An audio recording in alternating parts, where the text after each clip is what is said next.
Hi, I'm Glenn DiBiase. I'd like for you to reflect on the people that you've hired for principal positions. If they've all turned out to be stars who've stayed with you for a long time, then you really don't need to be paying attention to the next few minutes on this video. But if you'd like to improve your batting average, I've got some good ideas for you here. What's interesting to me is how confident most people are in their judgment of candidates. And yet when you look at the evidence, and from my past experience, we should all be a little more skeptical about that. A typical hiring process involves a review of a 1 or 2 page job description.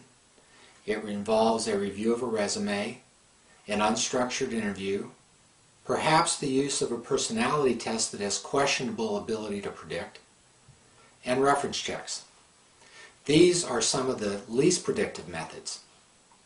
Now, employee selection has become more of a science and less of an art. And in fact, here is a handbook on employee selection. It's 1,001 pages long.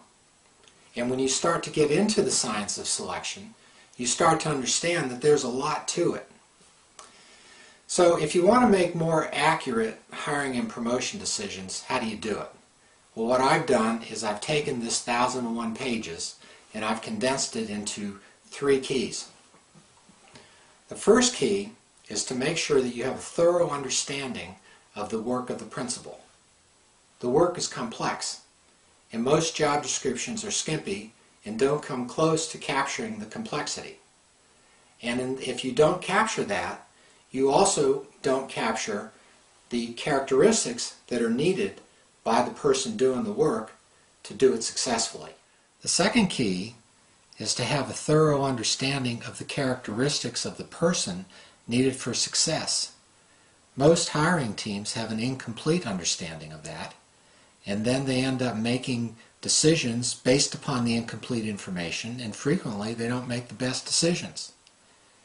You get into questions about what personality characteristics, for example, predict success.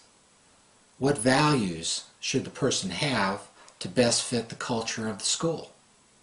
What contextual experiences should the person have so that they can be successful in the job?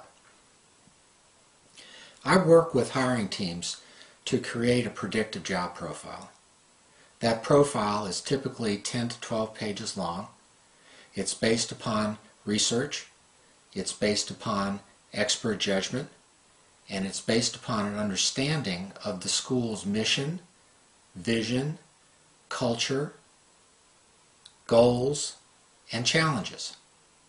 And when you get done, you have a comprehensive profile of the work and the characteristics of the successful person needed to do the work. Now that brings us to the third key, and that is to use predictive assessments so that you can understand what you've just identified in the predictive job profile.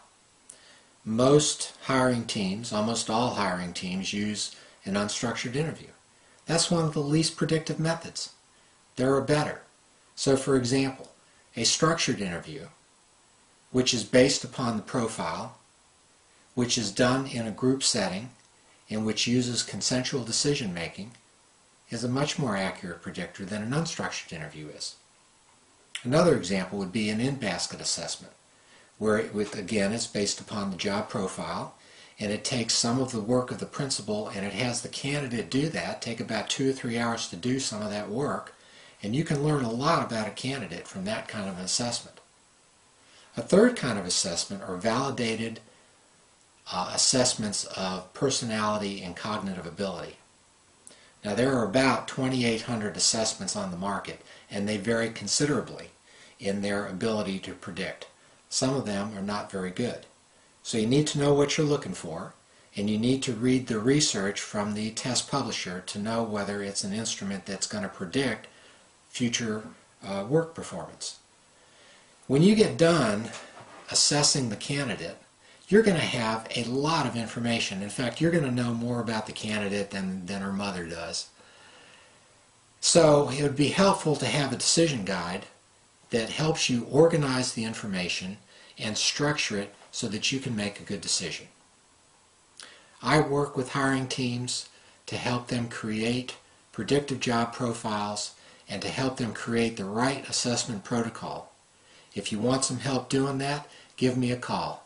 It'll result in a more accurate hiring decision, more stars on your principal team, and that ultimately leads to better school performance and better student outcomes.